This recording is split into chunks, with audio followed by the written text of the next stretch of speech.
इसको भी ये नहीं कि इसको त्याग दें। ये ज्ञान हो जाने से ऋषियों ने, राजाओं ने गलतियां की, घर त्याग कर चले गए, वहां क्या मिल गया? क्या मोक्ष हो गया उनका? कबीर साहब कहते हैं डेरा डांडा खुश रहो खुश रह लेना मोक्ष। जब तुम मानते हो ध्रुव प्रहलाद का भी उद्धार हो गया, फिर गृहस्थी में क्यों, क्या दोष? अब भक्ति है नहीं, सत्साधना चाहे घर पे करो चाहे जंगल में कर लो, भक्ति से बात बनेगी। डंब करें डूंगर चढ़े अंदर जिन्नी झूल, और जग जाने बंदगी कराइयो वो वसूल बबूल।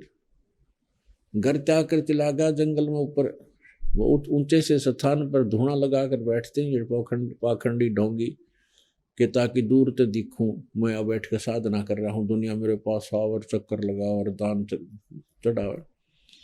तो परमात्मा कहते हैं डंब करें डूंगर चढ़े। डंब माने पाखंड, ढोंग करते हैं।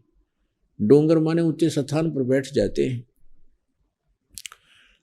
दंभ करे डूंगर चढ़े अंतर जीनी झूल, जग जाने बंदगी करे। भोले श्रद्धालु जनता तेन समझाइयो भक्ति करे, ये वो वसूल बबूल। ये तो अपने अगत में कांटे बो रहा है, या साधना ठीक नहीं।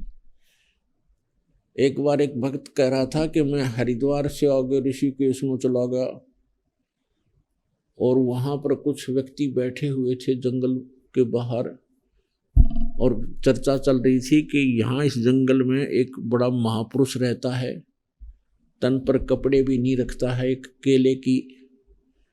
केले की छाल से अपने गुप्तांगों को ढके रखता है।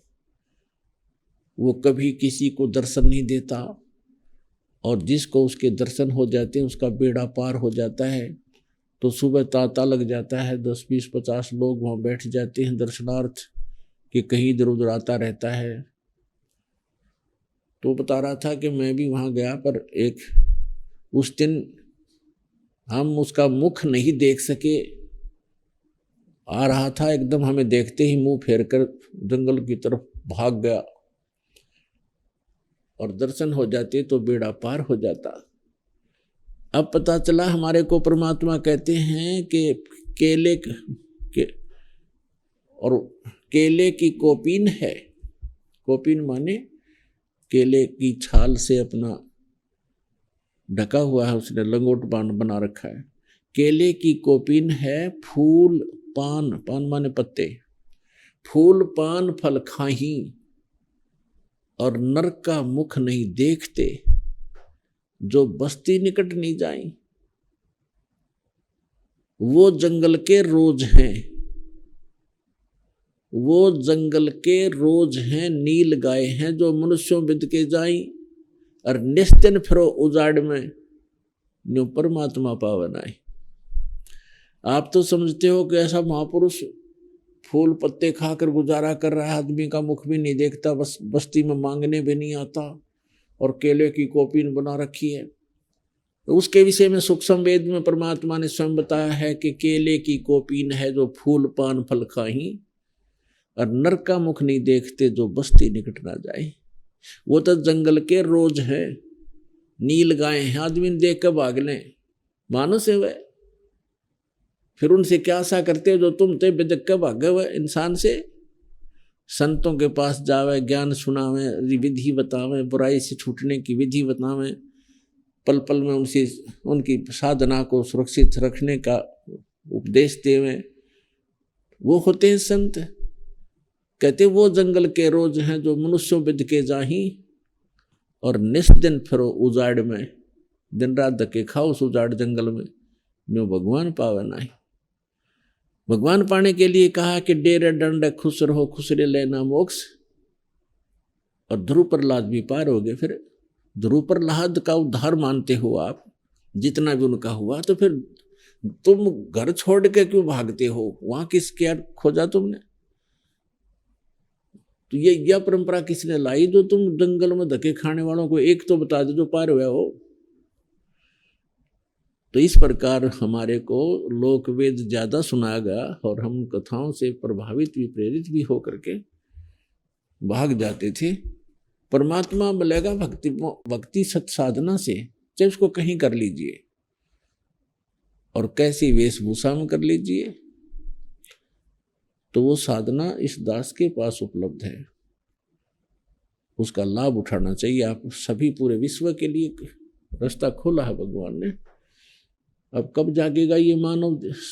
इतना कुछ ज्ञान बता दिया, इतना संघर्ष हो चुका है, जेल तक दास को जाना पड़ गया है, और उसी जब से ये मार्ग प्रशस्त शुरू हुआ है, परमात्मा के बच्चों तक पहुंचाने की चेष्टा की गई है, बहुत सी बाधाएं भी आई हैं, लेकिन समर्थ का साथ रहा है। आपके ऊपर एक विशेष रजा है भगवान की, आप भी समझो, और जो भी आपके संपर्क में आवे उस भाई बहन को समझाने की चेष्टा करो, सबका उद्धार होगा।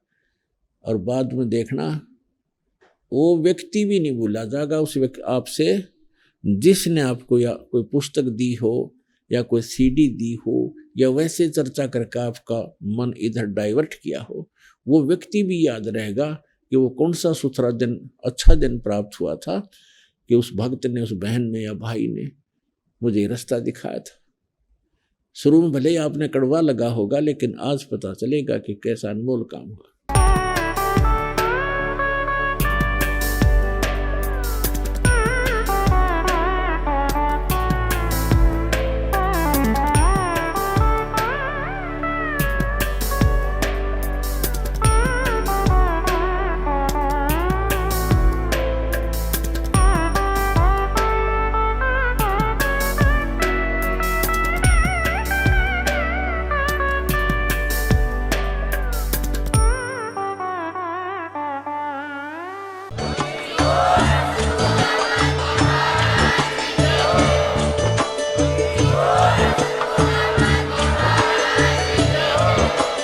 आप सुन रहे थे जगत गुरु तत्वदर्शी संत रामपाल जी महाराज जी के मंगल प्रवचन। अधिक जानकारी के लिए विजिट कीजिए हमारी वेबसाइट www.jagatgururampalji.org। संत रामपाल जी महाराज जी के शुभ आशीर्वाद से पूरे विश्व भर में 500 से भी ज्यादा नाम दीक्षा केंद्र हैं, जिन पर संत रामपाल जी महाराज जी द्वारा ऑनलाइन निशुल्क नाम दीक्षा दी जा रही है। अपने नजदीकी नाम दीक्षा केंद्र का पता करने के लिए संपर्क करें 8222880541।